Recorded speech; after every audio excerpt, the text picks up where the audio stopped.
Savez-vous comment affronter vos batailles? Écoutez, nous ne combattons pas pour la victoire, nous combattons dans la victoire. Vous êtes déjà positionné dans un lieu de victoire dans votre vie. Votre tâche est maintenant de vous y affirmer. Vous vous mettez dans une position de victoire et ensuite vous réalisez que vous allez simplement réclamer ce que Dieu vous a déjà donné. Gédéon nous enseigne que si nous voulons gagner la bataille, nous devons commencer à genoux. Savez-vous pourquoi Gédéon a pu adorer Dieu face au danger imminent? Nous trouvons la réponse dans ce qu'il a dit aux hommes lorsqu'il est retourné au camp d'Israël. Il a dit « Levez-vous, car l'Éternel a donné le camp de Madian entre vos mains. » Il est retourné vers eux et il a dit « Levez-vous, ramassez vos affaires. Nous sommes prêts à partir et nous partons parce que l'Éternel a déjà livré les Madianites entre nos mains. » Il n'est pas allé vers eux en disant « Ok, nous allons au combat dans l'espoir de remporter une victoire. » Il n'a pas dit « Levez-vous, nous y allons et nous attendons à ce que Dieu va peut-être nous donner la victoire. » Non. Il a dit « Levez-vous, nous y allons sachant à l'avance que nous avons déjà gagné le combat. La victoire est à nous. » Vous savez comment vous gagnez une victoire? Vous commencez la bataille à genoux et vous faites face à la bataille dans une position de victoire. Rappelez-vous, quand les enfants d'Israël sont entrés dans la terre promise, dans Josué chapitre 1, Dieu confirme à Josué son appel et il lui dit « Sois fort et courageux quand tu iras marcher dans ce pays. » Et puis il lui dit « Chaque endroit où tu mettras tes pieds, je te le donne. Je te fais la promesse, le pays est à toi, il t'appartient entièrement. Mais tu n'en profiteras que dans la mesure où tu y mettras tes pieds. » Alors écoute, pendant des siècles, les enfants d'Israël ont été enfermés dans un tout petit coin de Canaan alors qu'ils avaient accès à l'ensemble du pays, simplement parce qu'ils étaient trop intimidés par les Cananéens. Ils étaient tellement intimidés qu'ils ne pouvaient pas aller sur place et fouler cette terre. Je ne sais pas pour vous, mais je ne vais pas être si intimidé par l'ennemi que je ne puisse pas expérimenter les bénédictions que Dieu a déjà avec mon nom dessus. Tout ce qu'il faut, c'est que vous et moi marchions dans la vérité de ce que nous savons de la parole de Dieu. Écoutez, il y a plus de 8000 promesses dans la parole de Dieu pour les croyants en Jésus-Christ. Avez-vous entendu ce que je viens de dire? Plus de 8000 promesses. Ce sont des choses qui sont simplement à notre disposition parce que nous sommes les fils du roi. Parce que nous avons été adoptés dans la famille de Dieu.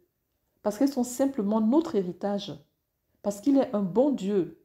Parce qu'il aime faire de bons cadeaux. Mais écoutez, la plupart de ces promesses, il ne les a pas placées entre nos mains. Il les a placées à notre portée. En d'autres termes, vous devez participer à la manifestation de ces promesses dans votre vie.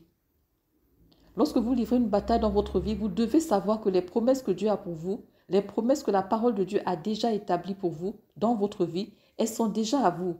Vous ne vous battez pas pour elles. Vous vous battez à partir d'une position de victoire. Vous vous installez sur la parole de Dieu, sur les vérités de ce qu'elle dit. Et ensuite, vous allez réclamer ce que Dieu a pour vous. Écoutez, tout ce que vous devez faire, c'est de vous assurer que cette parole est dans votre cœur et dans votre esprit. C'est ce que vous devez faire.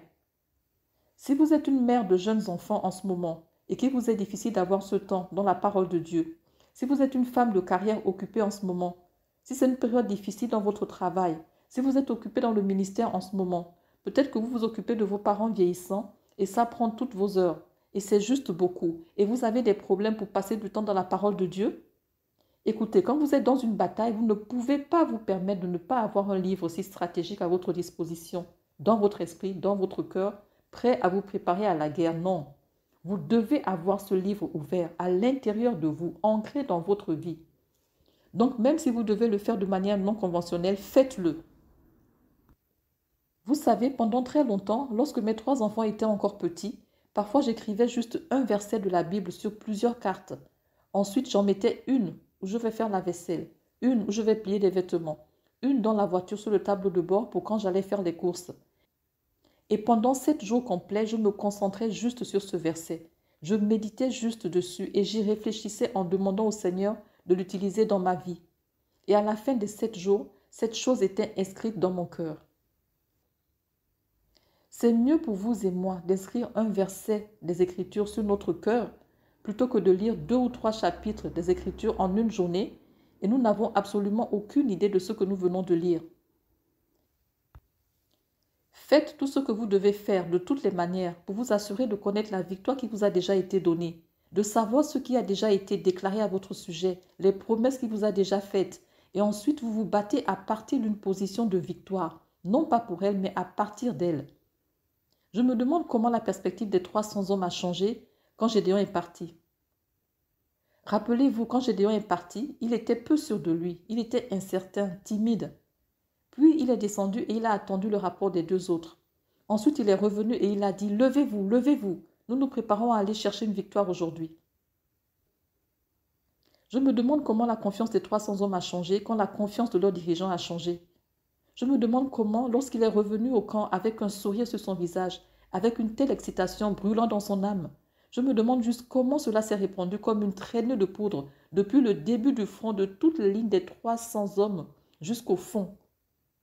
Je me demande juste comment s'est propagée cette nouvelle et je me demande juste ce qui se passerait si toi et moi quittions cette position dans laquelle nous sommes aujourd'hui et nous retournions dans les températures glaciales de notre maison ou de notre travail ou de nos circonstances et que nous apportions la chaleur, la passion et l'enthousiasme de la victoire avec nous. Je me demande comment les choses changeraient dans la vie de nos enfants, dans la vie de nos conjoints. Non pas parce que nous rentrons à la maison et commençons à leur prêcher, non, mais parce que nous rentrons à la maison et nous commençons à vivre comme des femmes et des hommes victorieux que nous sommes. Nous ne sommes plus imprégnés de peur, d'insécurité et de manque de confiance. Nous nous reposons sur la connaissance et la vérité de notre grand Dieu. Nous comprenons que la victoire nous a déjà été donnée. Vous réglez le thermostat plutôt dans votre maison, dans votre mariage, dans votre église. Soyez celui qui appelle les autres à sortir de l'air froid et glacial de la défaite. Gédéon l'a fait pour les 300 hommes et vous pouvez le faire pour ceux qui sont dans votre sphère d'influence aussi. Je peux le faire aussi. Tu peux le faire aussi. Commençons la bataille à genoux et affrontons-la dans une position de victoire.